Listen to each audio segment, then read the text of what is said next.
championnat du monde d'échecs, tournoi des candidats 2020/2021, alias édition spéciale Covid. Wouh! Quoi, bah ça va, c'est bon. C'est déjà assez triste comme ça. C'est la ronde 11 qui s'est jouée aujourd'hui. Quels sont les enjeux de cette ronde? Je vous en parle tout de suite. Actuellement, il y a 4 joueurs qui peuvent prétendre à la victoire. Il s'agit de Yann Nepomniachtchi avec 6 points et demi. En point devant, Maxime Machelagrave, Anish Giri et Fabiano Caruana, tous les trois avec 5,5, donc un point derrière. Quand on gagne une partie aux échecs, on marque 1 point. Quand on perd, on marque 0. Et quand on fait match nul, ce qui est quand même fréquent, on marque un demi-point. Alors, quelles sont les chances du français? Il reste la ronde 11, 12, 13, 14. Ça fait 4. On va jouer une ronde aujourd'hui, une ronde demain, un jour de repos, puis les 2 dernières rondes. Indépendamment des matchs qui restent, est-ce que les joueurs vont jouer les blancs, est-ce que les joueurs vont jouer les noirs, etc., contre qui vont tomber, etc. Indépendamment de ça, un point, c'est beaucoup. Un point, c'est le point qu'avaient Nepo et Maxime au début de cette deuxième moitié des candidats. Mais là, il n'y a plus qu'un joueur qui a un point d'avance, c'est Nepo, mais on a avancé de 3 rounds, donc il est mieux. Les matchs du jour sont les suivants. Nepo Caruana, c'est le match du jour, c'est l'affiche principale. Pourquoi? Les deux sont en course. Si Caruana gagne, il vient à égalité avec Nepo, ce qui relance Caruana et le remet vraiment dans la course à la victoire, et ce qui handicape Nepo. Le deuxième match ultra important, c'est Grichouk, Maxime Vachier-Lagrave, qui eux deux... alors Grichouk joue plus pour le titre, mais il va jouer la gagne, c'est sûr, enfin la gagne, ou au moins les nuls, et Maxime devra impérativement marquer, et si possible marquer un point. S'il marque un point, pareil, il recolle au basque de Nepo avant le début de la partie. Ça dépendra du résultat. Et le troisième match important, c'est Giri contre Ding Liren, puisque Giri a 5,5, et lui va pouvoir aussi, s'il gagne, marquer un point et revenir à 6,5, donc comme Nepo avant le début de cette ronde. Le quatrième match, Alexeyenko Wang Hao est beaucoup moins important, voire insignifiant quant au résultat des candidats, hormis des départages éventuels. Mais l'essentiel est dans les 3 premiers matchs que je vous ai cités. C'est parti. L'affiche du jour, c'est Yann Nepomniachtchi contre Fabiano Caruana. Pourquoi l'affiche du jour? Yann a 6 points et demi et il a 1 point d'avance sur Fabiano Caruana et 2 autres joueurs. Si Fabiano gagne, il colle au basque de Yann. Et s'ils font match nul, à ce moment-là, le point d'avance de Yann est gardé à une ronde plus proche de la fin, à savoir plus que 3 matchs à jouer, ce qui voudrait dire que Yann a de bonnes chances de l'emporter. Et si jamais Yann gagne, alors là, non seulement Fabiano est écarté de la course avec 2 points de retard, mais Yann se retrouve envolé. Et ça va être presque impossible de le rattraper. Voici la partie. Je ne sais pas si vous vous souvenez des 2 Chinois qui avaient joué l'écossaise en première ronde, enfin ronde numéro 9. Ça va donner presque ça. On commence avec une partie qui ressemble à une espagnole. Attention. Non. Le cavalier sorti. Ça annonce une partie généralement assez tranquille, ce qu'on appelle l'ouverture des 3 cavaliers. Oui, parfois ils se font pas chier à trouver le nom. 1, 2, 3, ben voilà, 3 cavaliers. Et là, boum, ça s'appelle, vous savez quoi? La partie des 4 cavaliers. Oui, c'est ça. C'est pas pour autant que ce sera l'apocalypse.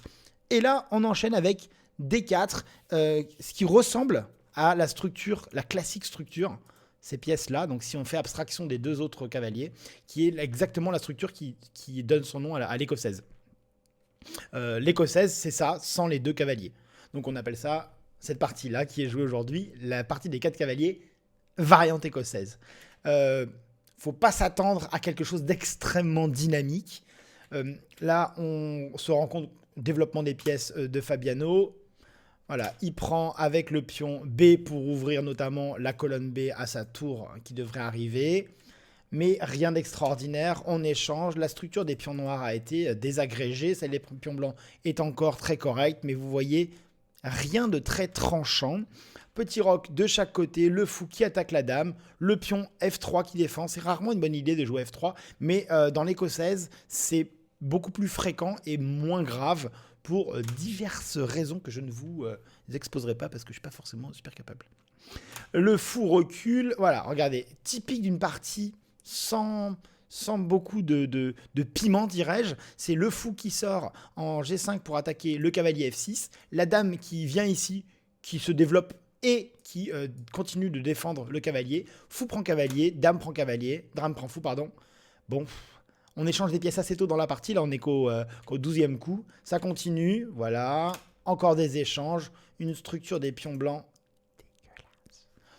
Les noirs ont également 3 îlots de pions. Bon, la dame noire qui vient faire ses courses à manger les pions blancs sur la colonne C. Fou, dame, oui, on attaque. Non, je mange ton pion. Ah oui, ok, échec, je me mets dans le coin. Fou, ah ah ah. On échange les fous, super. J'attaque ta dame, je la mets juste à côté. Je mange ton pion, tu manges mon pion. Vous sentez là que même sans être un ordinateur, on sent que c'est pas c'est très symétrique. Bon, il y a une petite chance, hein. Les blancs ont un pion d'avance. Mais avec 2 tours, une dame de chaque côté, il y a quand même peu de chances qu'on arrive à un déséquilibre. Ce qui permettrait aux blancs d'envisager une promotion. Avec un échange aussi précoce des dames, ça sent la nulle à plein nez. En tout cas, elle, roi, ce sera nul si jamais on enlève ce pion-là. Est-ce qu'ils vont s'en sortir? Est-ce que Fabiano va réussir à creuser un écart quelconque? Pas sûr, pas sûr. Non, même pas sûr du tout. Voilà, je défends mon pion pour essayer de l'amener à la promotion. J'y crois pas beaucoup, mais j'essaye. On poursuit, voilà, le roi qui est là. La tour sur la 7e ou la 2e, selon quel côté on se place. Les blancs de Nepomniachtchi qui créent cette petite cabane qui permet au roi de partir et éviter des matchs du couloir intempestifs. Voilà, les rois qui font un peu semblant de monter, mais la tour qui revient ici pour empêcher toute velléité des noirs de doubler les tours au fond et d'emmener une tour ici pour mettre en échec le roi blanc et donc de le mettre mat. Mais bon, vous sentez qu'il y aurait besoin de beaucoup de manœuvres. Non, non, non, ça avance rapidement vers une partie qui semble déjà nulle sans forcément être un super grand maître. Hop, et alors là, ça conclut la nulle à fond les ballons, comme on disait en 1930 à peu près. Je te mets échec, on échange tour contre pion, je mets ma tour derrière ton pion. C'est la bonne stratégie, que ce soit le vôtre ou celui de l'adversaire. On est mieux avec une tour derrière un pion. Et là, le pion blanc forcément se fait manger. Et là, instantanément, on est au 41e coup. C'est la limite inférieure légale pour proposer la nulle. Et boum, c'est match nul. Aucun des deux camps n'a un espoir. Ce qui fait les affaires de Yann, qui garde son point d'avance sur Fabiano Caruana, qui fait la grimace, qui aurait probablement préféré l'emporter. Mais bon, hein, peut-être dans l'une des 3 dernières rondes, on verra. Kirill Alexeyenko contre Wang Hao. C'est l'affiche avec moins d'enjeux du jour. Pourquoi moins d'enjeux? Les deux joueurs sont assez loin dans le classement. Aucun des deux n'a mathématiquement... Alors mathématiquement, il y a peut-être une petite chance s'il y a 7 joueurs qui décèdent que le dernier finisse vainqueur des candidats. Mais en dehors de cette fort peu probable éventualité, aucun des deux ne peut prétendre vraiment à la victoire. Les joueurs, donc Alexeyenko, proche des 2700 Elo, Wang Hao plutôt proche des 2800. La partie commence par E4, E5, KEL F3, cavalier F6, C6 pardon, pour défendre le pion noir et fou C4, je vous l'ai déjà dit plusieurs fois, c'est la partie italienne si vous avez suivi. Le cavalier ici qui vient attaquer le pion blanc. Dans les Espagnols, donc avec le fou en B5, on a souvent A6 et fou A4, mais là c'est pas le cas, mais dans les parties espagnoles, on a un rock un peu plus rapide, plus tôt, plus précoce, disons. Là, c'est pas le cas. On aurait pu avoir une attaque du poulet frit ici, le cavalier qui viendrait menacer une fourchette entre la tour et la dame. C'est la position parfaite pour. Néanmoins, cette attaque est sinon réfutée, au moins contrebalancée. Ça voudrait dire que les noirs ont récupéré déjà égalisé, hein, les blancs sont censés avoir un avantage au premier coup. Donc Kirill ne rentre pas dedans, hein, ils sont forts les gars, ils savent tout. Ils savent très bien ce genre de choses qui se jouent, c'est quand même des positions dynamiques, souvent tendues, etc. Mais à ce niveau-là, ils sont tous bien trop forts. On essaye de consolider son centre. Le cavalier des deux, on dirait une espagnole, c'est incroyable. Les pions noirs qui s'envolent, il dit allez, normalement on attend de roquer côté opposé pour le faire. Mais là, Wang Hao, il s'en fout, il envoie. Allez, on y va. Le cavalier G3 qui attend même pas le roc pour que... le cavalier G3. Le cavalier qui vient en F1 avant d'aller au G3 qui attend même pas que les blancs aient roqué. Rien à foutre. Wang Hao, il envoie les pions, lui. Il n'y a pas le temps de niaiser, pas le temps de perdre. Un petit échange au centre. Avec tous ces échanges, les gars, on va pas s'en sortir. Hein. Personne ne va pouvoir gagner. Hein. D'accord. Pas de sacrifice de tour sur le pion F7 par Kirill, pardon. On continue, juste de pions, bataille de pions. Bon, voilà. Il se passe pas grand-chose. Alors, il n'y a pas de fourchette. On pourrait croire, hey, mais Dico, il y a une fourchette, regarde. Non, mais il y a le fou, là. Ah oui, d'accord. Ok, bon, j'ai rien dit. Mais n'empêche que... Hein, voilà. Wang Hao qui rock quand même côté roi, malgré les 2 pions qui sont déjà partis très très loin. Une partie assez dynamique, enfin, visuellement dynamique, mais il y a eu pas mal d'échanges en début, ce qui enlève pas mal d'énergie à la partie. Aucun des 2 joueurs n'arrive à se démarquer. Et on arrive à une jolie chaîne de pions noirs. Voilà. Un petit échange de tours en face d'une colonne ouverte. C'est pas un truc que je vous conseille. C'est réalisé par des professionnels. Normalement, quand on a une tour chacun sur une colonne ouverte, on ne mange pas la tour adverse, d'accord? Mais eux, ils sont spéciaux, ils sont professionnels, donc ils savent ce qu'ils font. La tour blanche, donc, sur la colonne ouverte. Les fous qui s'échangent. Voilà, voilà, voilà. Oh! La dame blanche qui vient attaquer la chaîne noire de pions par l'arrière. Blim, mangeage, etc. On simplifie la position assez vite, qui évite, enfin, ce qui empêche pas mal les espoirs de victoire. Les blancs ont réussi à mettre 2 attaques sur le pion central noir passé, c'est-à-dire pas menaçable par des pions blancs adverses. Et donc, ils pourraient aller à la promotion. Malheureusement, 2 attaques, 0 défense sur ce pion noir. Ça veut dire que les noirs vont être contraints d'enchaîner les échecs sur le roi blanc pour empêcher les blancs de manger ce pion. Jusqu'à ce que finalement, il arrive, après avoir tricoté pendant un certain nombre d'années, on croirait une espagnole, on mange finalement le pion A4, il craque. Allez, j'en ai marre, je bouffe les pions. Les blancs préfèrent prendre le pion B6 que le pion E5 qui se trouve au beau milieu de l'échiquier, ce qui veut dire qu'il n'y a plus les 2 pions liés, qui sont plus puissants que 2 pions séparés. Voilà. Les noirs font mine d'aller à la promotion, mais la partie est trop équilibrée. Pas de déséquilibre, bah oui, ça veut dire la même chose, entre les 2 camps. Et finalement, après quelques échanges, on arrive vers le 50e coup à un match nul. Voilà. Et Wang Hao ni Kirill ne prétendront à la victoire dans ce match. Les échecs sont parfois cruels. Ces joueurs, les 8 joueurs-là, même Alexeyenko, qui est le moins bien classé, ces joueurs surpassent l'immense majorité, les 99,x% des joueurs d'échecs, et grosso modo, ils les battraient assez facilement pour l'immense majorité. Mais, parfois, même eux, à niveau égal ou à niveau voisin, dirais-je, une petite erreur, et vous vous faites écraser parce que l'autre en face, il a les dents qui rayent le parquet, il est à fond, et il veut l'emporter coûte que coûte. Démonstration. La partie oppose Anish Giri, le néerlandais, à Ding Liren, le chinois. Quels sont les enjeux? Ding Liren n'a que des points Elo à gagner et toujours la satisfaction de gagner une partie. Giri, de son côté, lui, a un point de retard sur le leader du tournoi. Donc si Giri gagne, il se rapproche.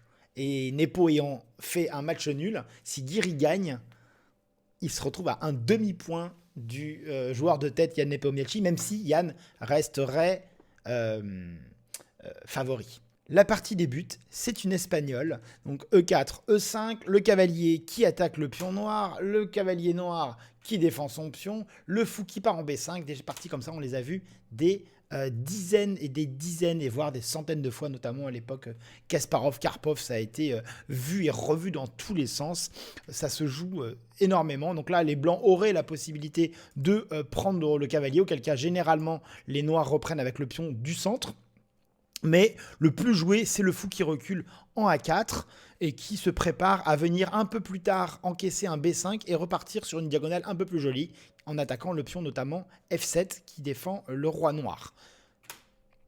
Les noirs sortent leur cavalier, les blancs roquent. Alors, on peut croire qu'ils perdent leur pion, mais ça a été joué plein de fois, c'est théorique, et on sait que les noirs ne vont pas gagner la partie en prenant ce pion, qui n'est pas si gratuit que ça.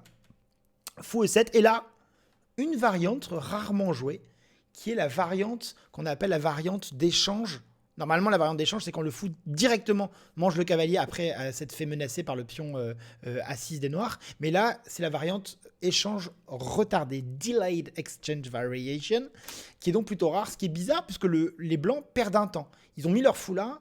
Quand le pion les a attaqués, ils n'ont pas mangé le cavalier, ils l'ont reculé. Et là, ils le prennent un peu plus tard. C'est assez bizarre, mais il s'avère, regardez, avec ce pion D3, que les noirs défendent avec un coup de retard, justement, leur pion noir qui est attaqué par le cavalier. Le fou noir a bougé ici en E7 et maintenant rebouge en D6. Donc les blancs ont perdu un temps pour manger le cavalier, mais les noirs ont perdu aussi un temps pour défendre leur pion. Bref, tout ceci a été largement préparé, notamment par Anish Giri, oui, qui, comme Caruana, est un préparateur hors pair de ouf dingo. Cavalier D2, et là, quand même, petite subtilité, boum. Cavalier B3, quasiment pas joué, voire une totale nouveauté. J'ai plus le souvenir exact. Oui, je pense que c'est la nouveauté. Ça doit être ce qu'on appelle la préparation. C'est-à-dire que Anish connaît Dinguirain, il sait comment il réagit souvent aux Espagnols. Et parmi les coups qu'il a envisagés, il a envisagé ce petit cavalier B3. Souvent, dans les Espagnols, on a la tour qui vient en E1 pour défendre le pion blanc. Puis le cavalier qui était parti là, qui repart en bas en F1 et remonte en G3. C'est ultra méga classique, le principe étant de défendre le roi et d'attaquer le roi adverse. Mais là, non. Ce cavalier, étonnamment, qui repart en B3. Voyons la suite. Les noirs sortent leur dame et disent « Hey, alors, je vais roquer côté roi, côté dame ?» Tu ne sais pas. On verra. Et là, nouvelle surprise. Enfin, moi, je ne connais pas. Et c'est assez étonnant. Cavalier A5 qui vient menacer le pion B7. Et qui pousse les noirs à réagir. Alors les noirs pouvaient défendre en faisant tour A7, bof, tour B7, pourquoi pas, ramener la dame, ben non, remettre le fou en C1, en C8, on n'a pas très envie, pousser le pion, pas forcément, ça va pas forcément donner une structure de pion noir géniale. Ils ont choisi le grand roc, et grand roc ici, contre petit roc ici, c'est plutôt dynamique de manière générale. Pourquoi ? Quand on a deux petits rocs, c'est des rocs du même côté, ou de grands rocs, ce sont des rocs aussi du même côté. Ce qui veut dire que la consolidation et la défense du roi sur l'échiquier se fait du même côté. L'autre côté peut être le lieu de batailles acharnées, mais les défenses des deux rois sont au même endroit. Quand on a un roc opposé, les blancs ont envie de solidifier cette partie de leur échiquier et les noirs cette partie de leur échiquier. Ce qui veut dire que la partie opposée, on peut entre guillemets l'abandonner et donc les blancs vont essayer d'attaquer par ici et les noirs d'attaquer par là. Chacun attaque de son côté. Est-ce que moi je vais attaquer plus vite que toi ? Ou est-ce que ce sera toi ? On verra. Ça donne souvent des parties très très dynamiques. Et l'option générale, c'est d'envoyer ce qu'on dit, on envoie ses pions, puisqu'on n'a pas de roi à protéger. Quand on roque du même côté, on ne veut pas trop envoyer ses pions parce qu'on veut protéger son roi. Que se passe-t-il ? Eh bien voilà, après le roc, je ne vais pas dire forcé parce que je ne suis pas sûr, mais c'est peut-être la meilleure option des blancs. Développement des blancs qui sortent enfin leur dame, toujours pas leur fou, mais ça ne devrait pas tarder. Le petit C3, voilà. On se prépare à envoyer ses pions, on fait gaffe. Les noirs qui ont une structure de pion qui a été un petit peu délabrée et qui vont essayer de s'en sortir quand même. Bon, jusqu'ici, rien d'extraordinaire. Ce petit cavalier qui revient, il a fait son taf en fait. Il a attaqué les pions et les noirs ont été, pas contraints, mais on préféré, ils ont provoqué le grand roc, disons. Le cavalier revient. Vous voyez que les pièces noires s'agglutinent autour du roi pour essayer de le défendre derrière des pions pas forcément super bien disposés. On continue avec le fou qui vient attaquer ce petit pion-là. Pion, regardez, le pion noir C5 est attaqué par le pion blanc, le cavalier et le fou. Il est défendu seulement par le cavalier et la dame. Bon, ça ne veut pas dire qu'il va tomber, mais on peut l'envisager. Et là, on va arriver alors, on est au coucou numéro 17 ? Pas du tout. Oui, à peu près. Et il va se passer quelque chose d'assez extraordinaire. Les noirs vont avancer, donc bon, leur pion, reine fou, G5. Pion prend, et là, erreur des noirs, probablement une erreur de calcul, mais c'est vraiment l'erreur qui fait basculer. Les noirs n'étaient pas si mal, et il s'avère que ce pion-là, alors je ne sais pas ce qui s'est passé, pourquoi Dinguirain a merdé. Peut-être qu'il a mal évalué, il a pensé qu'avec ce pion, il réussirait à désagréger la structure blanche autour du roi et permettre à la tour d'attaquer le roi. Mais il s'avère que Anish Giri a réussi à contrer ça grâce à un cavalier G5. Vous allez voir, c'est assez marrant. Il attaque la dame. La dame vient prendre le pion en échange. Donc tout va bien, on a envie de se dire. Et le cavalier est attaqué. Mais là, boum, H4. Donc on pousse notre pion. Finalement, on ne détruit pas notre structure de pion autour du roi. Et on a créé un avant-poste pour le cavalier à rebours. On a mis d'abord le cavalier sur l'avant-poste. Et ensuite, on a mis l'avant-poste. Un petit peu comme si on envoyait un mec, une sentinelle sans sa petite cabane. Donc c'est assez rigolo, je trouve. Et c'est peut-être H4 que Ding Liren a raté, mais en tout cas, ça a bien fait basculer, l'ordi me le dit, l'avantage du côté des blancs. Reste une structure de pion pas terrible côté noir, et là, Ding Liren n'enchaîne pas les meilleurs coups. Et Anish nous propose un superbe sacrifice de fou. Il lui dit, tu attaques mon fou ? Vas-y, prends-le. Prends-le, vas-y, c'est un fou. Bon, ok. Et là, regardez, là, le roi, là. Il y a de la défense qui est partie à l'aile roi. Là, il y a un petit peu, mais il y a un petit passage. Ça sent pas très, très bon. Et Anish va consolider son avance. Le cavalier, qui est peut-être une erreur, peut-être que le cavalier aurait été mieux en B8, plutôt près du roi, plutôt que d'essayer d'attaquer ce cavalier blanc qui ne va pas se faire prier et se sacrifier à son tour. Regardez, si je fais fou prend, pion prend, tour prend, j'ai perdu une pièce. Un pion, pardon. C'est ce qui va se passer. Les noirs prennent, les blancs reprennent. Hop, un nouveau lâchage de l'Est d'un pion. Et là, il s'avère que la position des noirs est totalement désagrégée. Ce roi est tout seul. Ses défenseurs, son armée est loin. Et ça ne va pas tarder. On est pourtant qu'au 27e coup. Et avec un enchaînement d'approximation d'après l'ordi, je ne saurais personne, les noirs abandonnent au 29e coup. Ce qui est assez exceptionnel à ce niveau-là. 29 coups, c'est vraiment très court. Probablement une erreur de calcul. Je ne connais pas, je ne suis pas dans le cerveau de Ding Liren. Au moment de cette poussée de pion G4 fatale, quasiment fatale aux Chinois. Et Anish Giri qui encaisse un pion, qui encaisse un point. Il a encaissé un pion, mais pas que. Qui encaisse un point précieux qui lui permet de coller au basque de Nepo, même si Nepo, lui, a marqué un demi-point et qui est repassé un demi-point devant. Donc, bravo Anish. Sa petite préparation de cavalier B3, pardon, cavalier A5 pour attaquer ce pion, qui motive les noirs à roquer côté dame et qui, finalement, des cavaliers qui se baladent, une petite erreur de Ding Liren et bam, il se fait détruire. Regardez-moi ça. Tout est tombé. Alors, regardez, le roi n'a plus personne. La colonne ouverte à côté du roi est là. Il y a des échecs à la découverte qui peuvent se préparer. C'est foutu. Ça doit être rude. Voilà. Petites erreurs et ça pardonne pas. Bravo Anish. Alexandre Grischuk face à MVL. C'est notre affiche de cœur. Il y a un des deux joueurs qui a un enjeu, qui trouve un enjeu dans cette partie énorme. C'est Maxime. Il est à 1 point du leader Nepo. Et une victoire lui permettrait de rattraper ce Nepo, même si en fait, entre-temps, Nepo a marqué un demi-point, mais au moins de rester en course pour les candidats. À minima, le match nul lui permettrait de rester dans la course, mais peut-être un peu à distance, s'il ne connaît pas encore les résultats des autres joueurs. Et une défaite l'exclurait totalement de la course. De son côté, Grischuk a 1 point de moins que Maxime, donc lui... S'il gagne, il marque des points hello. C'est toujours bien de battre un mec super méga fort comme Maxime, tu vois. Mais sinon, niveau tournoi, de toute façon, il n'y a que la première place qui compte. Et en cas de victoire de Grischuk, les deux se retrouvera à 5 points et demi, bien loin des ambitions qu'ils pouvaient avoir au début du tournoi. La partie commence avec, on le sait bien, de la part de Maxime, on sait ce qu'il joue. Il a un répertoire très fermé.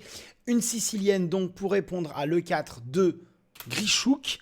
On y va dès le début, on arrive dans une variante fermée qui n'est pas beaucoup jouée à très haut niveau. Et là, vous voyez un recul de la dame en D2, le fameux G6 de Maxime classique pour mettre le fou en fianchetto, mais dans cette variante précisément, vous voyez que Grischuk répond aussi par son fianchetto de son côté. Ce n'est pas le fou en G7 qu'on va mettre, mais en H6 pour viser directement la dame blanche. Les blancs répondent par un petit F4 pour protéger leur dame qui reste toutefois par rayon laser sous la menace indirecte du fou noir de Maxime. Le développement se poursuit et là, enchaînement directement au coup 10 à peu près de petit roc, grand roc. Je vous l'ai dit un petit peu avant. Petit roc, grand roc, ça veut dire que chacun prépare une espèce de geôle, pas forcément une prison, mais de renfort, de cabane pour son roi dans un coin opposé de l'échiquier, ce qui veut dire qu'en face, les blancs vont envoyer leurs pions dès que possible sur le roi noir et les noirs vont faire de même, mais sur l'autre aile, sur le roi blanc.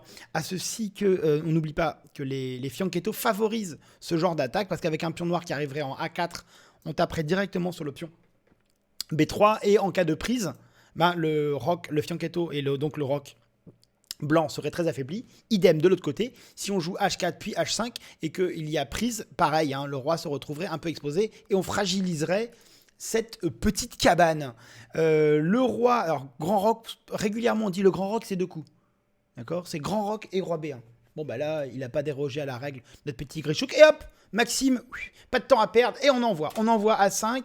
Le blanc Grichouk répond par A4 qui empêche l'attaque mais qui fragilise un petit peu ce petit passage. Alors pour l'instant, en tant que le fou est en fianchetto, cette case-là n'est pas atteignable, mais on peut envisager peut-être un cavalier qui vient s'empaler sur le pion A4 et en cas de prise, un roi très exposé. Ce n'est pas fini, mais bon, les joueurs sont forts. S'ensuit bientôt le tournant du... Comment ça? Ben oui, parfois il y a des tournants dans les matchs très tôt, c'est comme ça. De son côté, Grichouk dit hey, moi aussi je connais la technique d'attaquer le fianchetto avec les petits pions de l'aile. Donc H4, pas de H5 possible pour Maxime, puisque le fou qu'il avait refusé de mettre en fianchetto en faveur d'une attaque directe ou indirecte sur la dame adverse ne empêche le pion H d'avancer en réponse. Grichouk ne se fait pas prier et sacrifie carrément son pion. Et oui, parce que si jamais les noirs prennent, ce qu'ils ne vont pas faire, hein, si les noirs prennent, le roi serait extrêmement exposé. Et si le cavalier prend, l'avantage de cavalier prend pour les blancs, c'est que la case rêvée du cavalier, c'est F6, c'est vraiment sa case de cœur. C'est là qu'il est le mieux, qu'il défend le mieux son roi chéri. Et en l'envoyant ici, grâce au petit pion envoyé sur l'aile roi, Grichouk pourrait envisager d'empêcher le cavalier de revenir. Maxime prend le pion à raison et là entame une petite progression des pions de Grichouk sur l'aile roi. Maxime trouve un superbe avant-poste pour son cavalier, voyez. Alors, il n'y a pas de menace directe, mais le cavalier contrôle des cases très proches du roi adverse, ce qui veut dire que le roi blanc ne sera jamais vraiment tranquille tant que ce cavalier sera en vie. Un petit échange de fous, et là, on voit se dessiner un petit plan assez simple de la part des blancs. Simple, ça ne veut pas dire facile à mettre en œuvre, mais simple à comprendre en tout cas. C'est de doubler les tours ici, et d'aller tout droit. Et oui, regardez là, si le cavalier bouge, le fou est libre. Attention, va falloir être prudent. Fou au fianchetto. Ah, il avait tout vu, Maxime. Ah là là, il est fort, ce Maxime. Le pion G qui continue d'avancer. On sent la pression des pions. Ce sont de simples pions. La plupart des pièces se trouvent de l'autre côté. Les défenseurs noirs de Maxime, il en a 3 tours, dame, cavalier de ce côté-là. C'est un peu le danger quand dans les rocs opposés, c'est que quand on attaque le roi, et ben forcément, on doit répartir ses forces entre la défense de son propre roi et l'attaque du roi adverse. En l'occurrence, c'est assez équitable de côté Maxime, mais ce qui veut dire qu'il n'y a pas trop de défense côté roi. Il enlève son cavalier qui était en prise du pion, et là, Grichouk pousse G5, allez, on fait le forcing chez le fianchetto noir, et donc le roi indirectement de Maxime, et là, craquage, les ordinateurs frétillent, la jauge bouge, aïe aïe aïe. Il semblerait que ce cavalier H5, le fameux cavalier MVL, soit pas top. Pas top, ça va se concrétiser dans les prochains coups. Regardez, les noirs ne prennent pas ce pion, ils fragiliseraient beaucoup trop leur cabane noire. Et regardez-moi ces pions incroyables blancs. Et oui, il a 2 pions, Grichouk a 2 pions qui fragilisent les cases noires. Normalement, quand on fait un fianchetto, on a fragilisé donc les cases qui sont non protégées par les pions du roc. Et c'est avantageux lorsqu'on a, quand on est l'adversaire, le fou de la couleur qui correspond. Là, en l'occurrence, Grichouk a un fou de couleur de case noire, ce qui veut dire qu'il pourrait se balader ici. Ce sont des cases un peu fragiles, mais Maxime ayant le fou de case noire également, il serait, on pourrait dire, une espèce d'égalité des forces. Mais là, non seulement il y a le fou de case noire qui est toujours là, bon, il est loin, mais il pourrait être là, mais surtout on a 2 pions qui sont chez Maxime et qui essayent de tout taper. Une doublette de pions comme ça, sublimement placée par Grichouk. La partie continue et Grichouk continue à marquer son avantage. Maxime se trouve contraint de sacrifier son cavalier qui préférablement mange le cavalier adverse plutôt que de rester passif et dans une position somme toute assez fragile et exposée. Heureusement, il pense... Enfin, heureusement, il est fort, hein. Quand même. Il fait comme Grichouk qui copie un petit peu. T'as fait 3, moi aussi j'ai fait 3, enfin un morpion. Coup de Grichouk qui ramène sa dame sur une case E2. Vous allez voir, cette dame E2, elle va être MVP. Peut-être MVP. Peut-être. Et là, regardez, tour. Vous sentez là? Vous sentez ce qui va se passer? La tour permet de préparer une batterie sur la colonne C et donc d'attaquer ce roi. Mais les 2 joueurs ont des intérêts divers, opposés. Les blancs veulent attaquer le roi noir, assez exposé, qui n'a pas son fou en fianchetto, et les noirs veulent attaquer le roi blanc, qui a son fou en fianchetto. Peut-être un petit peu plus solide. Échange de cavaliers avec un petit pion pris au passage par Maxime. Et là, regardez bien, on a une batterie de tours pour taper sur le roi et une batterie de tours de Maxime sur une colonne ouverte qui est généralement préférable. Triplette de la batterie, on appelle ça un Alekin's Gun, un pistolet d'Alekin. Je vous en parlais dans une vidéo précédente, regardez bien dans la description, qui permettrait d'attaquer le roi. Parce que là, regardez cette case D1, elle est contrôlée par la dame et par la tour blanche, mais par 2 tours et la dame blanche.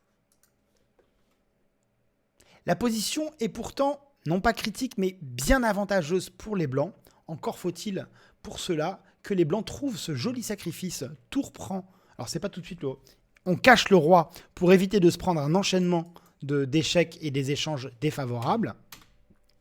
Les noirs y vont quand même, mais les blancs n'ont pas d'intérêt à échanger. Ils préfèrent sacrifier donc la tour, je le disais, ici.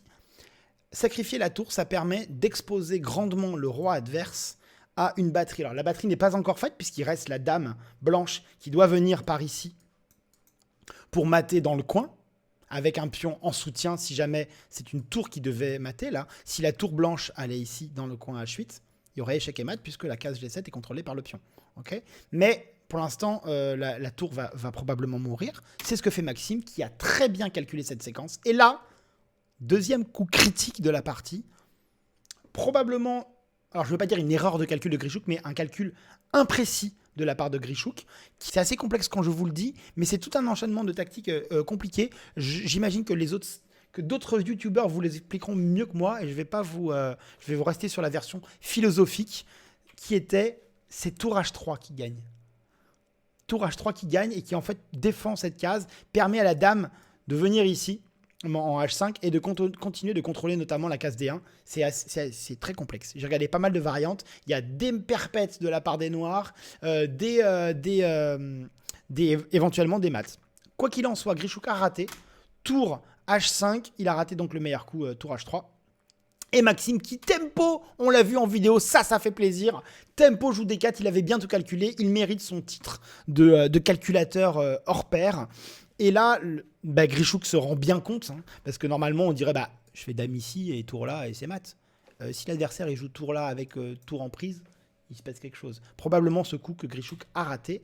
Les blancs reviennent sur la ligne 1 pour empêcher le roi de se faire mater, hein, avec une dame qui viendrait ici, le roi qui vient là et la tour qui descend. Il y a plein d'enchaînements. Hein.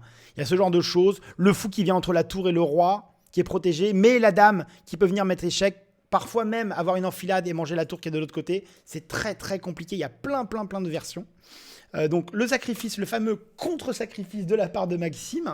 Le roi qui vient en bas, c'est forcé. Dame qui vient ici, ça fait partie des autres variantes qui permettent éventuellement, quand le roi est en A2, de faire une fourchette entre le roi et la tour. C'était magique, hein. C'était vraiment des enchaînements magiques. Les noirs, donc les Grichuk qui continue, qui remet sa batterie en route pour faire dame pour aller mater le roi adverse, mais c'est perdu, hein. C'est match nul, on n'arrive pas à s'en sortir. Échange dame contre tour. Alors on pourrait croire que le matériel va profiter au noir, mais en fait non, c'est équilibré, hein. 2 tours contre une dame selon les fois. Et là, si je dis pas de bêtises, il y a ratage, enfin il y a ratage, non, erreur de la part de Maxime qui ne trouve pas le coup gagnant. Il joue tour, prend G5, qui est pas mal, hein, qui enlève de la pression et qui enlève notamment une menace de pion qui avance et de dame qui viendrait faire échec. Et mat dans le coin, et avec un pion qui prend qui serait quand même préjudiciable et qui mettrait le roi noir un petit peu tout nu. Il s'avère que le coup qui tenait, c'était tour E8 qui attaque le fou et qui empêche les blancs d'aller pêcher le pion B7 gratuitement. Là, Maxime pense faire un simple échange de pions. Je sous-estime pas ses capacités de réflexion. Je veux dire que concrètement, quand on le regarde avec mon œil de spectateur novice, on voit un échange de pions. Je te prends un pion, tu me prends un pion. Je te prends un pion très menaçant, tu me prends un pion qui est encore sur sa case de départ. Il s'avère que ça, c'est perdant pour les noirs, malheureusement. Grâce à une séquence assez... voilà, hein. Même pas. Hein. Là, on pourrait se dire, bah là, il y a fourchette. Mais non, parce qu'on peut faire, par exemple, tour, échec. Et donc, le roi est obligé de bouger autre part et sauver la deuxième tour ensuite. Le fou qui vient, Grichuk qui joue très très bien cette partie de jeu, vraiment, qui enchaîne. Malheureusement, les échecs de Maxime ne lui permettent pas de s'en sortir. On prépare une batterie pour taper ici. Allez hop, échec. Mais le fou de Grichuk est trop fort. Il prend le pion et là, Maxime échange les 2 tours contre la dame. C'est ce qu'il a de mieux à faire. Malheureusement, cette finale est largement perdante. Pourquoi ? On a un pion B qui est tout seul, isolé et qui va avec les 2 fous noirs. De cases de couleur noire, va réussir inéluctablement à aller à dame. La partie va continuer quelques coups, Maxime ayant probablement un petit peu d'espoir, mais une fois que le roi de Grichuk se rapproche, le pion de Grichuk qui avance et inéluctablement le pion ira à dame. Hein. C'est peine perdue malgré la défense de la part du fou noir de la case de promotion du pion. Les noirs ne pourront pas à la fois empêcher le pion blanc d'aller à promotion et les noirs d'aller s'occuper avec leur roi du pion noir adverse. Ils sont trop espacés et Maxime déclare forfait. Coup dur, coup très très dur pour le camp français. Les chances de Maxime de l'emporter au candidat sont proches du 0, malheureusement. Alors, on est tous de tout cœur avec lui. Personnellement, je suis de tout cœur avec toi, Maxime, pour tout le réconfort. On t'aura soutenu à fond, tous, tout le camp français, et pas que, on t'aura soutenu. Bon courage pour la fin de tournoi, ça va être probablement, après cette soirée difficile, difficile. Donc, moi, je t'envoie plein de petits cœurs. Cœur sur Maxime, tu auras beaucoup donné. Malheureusement, 2 défaites sont synonymes de défaite totale. Et les autres se battront pour un titre, pour une victoire qui nous aurait bien plu. À l'issue de cette ronde, Nepo conforte sa place de leader avec 7 points. Il est devant Anish Giri, 6 points et demi, et Fabiano Caruana, 6 points. Maxime et Grichuk sont tous les deux à 5 points et demi. Et vous voyez la fin du classement à côté de moi. Les parties de demain. On aura Dingliren Grichuk avec peu d'enjeux, même si Grichuk peut espérer un retour en fanfare. Il va quand même affronter des joueurs plutôt balèzes en toute fin. Là, il va se taper Giri en ronde 13 et Caruana en ronde 14. Donc, il ne faut pas espérer non plus marquer beaucoup de points. Mais on le lui souhaite. Sauf si Maxime, ça se passe pas. Non, ça suffit, Grichuk, tu fais pas tout ça. Le deuxième match va opposer Maxime Vachier-Lagrave à Alexeyenko. Ça, c'est un match qui pourrait redonner confiance à notre Maxime, même s'il n'a qu'une chance infime de l'emporter, voire nulle. Elle n'est pas nulle mathématiquement, donc je lui souhaite de tout déchirer et d'écraser son adversaire. Allez Maxime, je serai quand même à fond derrière toi. Mais oui, et les points Hello, ça fera du baume, ça mettra du baume au cœur, même si la motivation risque de s'être émoussée pendant la nuit. J'espère qu'il sera conquérant demain. On aura également Wang Hao Nepomniachtchi, un match à regarder. Nepo aura les noirs, mais ce sera face à Wang Hao qui n'a pas montré une forme exceptionnelle et qui n'a pas été, je crois, très incisif. J'espère pour Nepo, si c'est pour lui propre qu'il l'emporte, il pourrait marquer un point définitif qui le qualifierait quasi d'office. Mais moi, je veux que Maxime gagne et que les mecs qui sont devant perdent. Ce serait le mieux pour nous, les Français. On verra. Dernier match, l'affiche du jour. Caruana Guiri.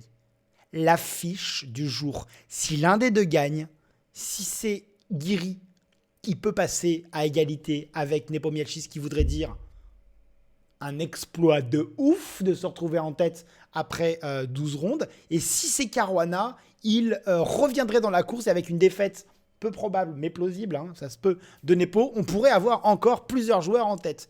Rien n'est joué entre ces 3 joueurs, vivement demain. Quant à nous, je vous retrouverai demain soir, probablement très tard, voire dimanche pendant la journée de repos, où je ferai la vidéo. J'ai une journée samedi très très chargée. Je vous fais des gros bisous. Je remercie mes tipeurs du fond du cœur, ça rime, et mes subs à la chaîne Twitch. N'hésitez pas à venir follow, voir un sub. Je vous aime et je vous dis plein de gros bisous.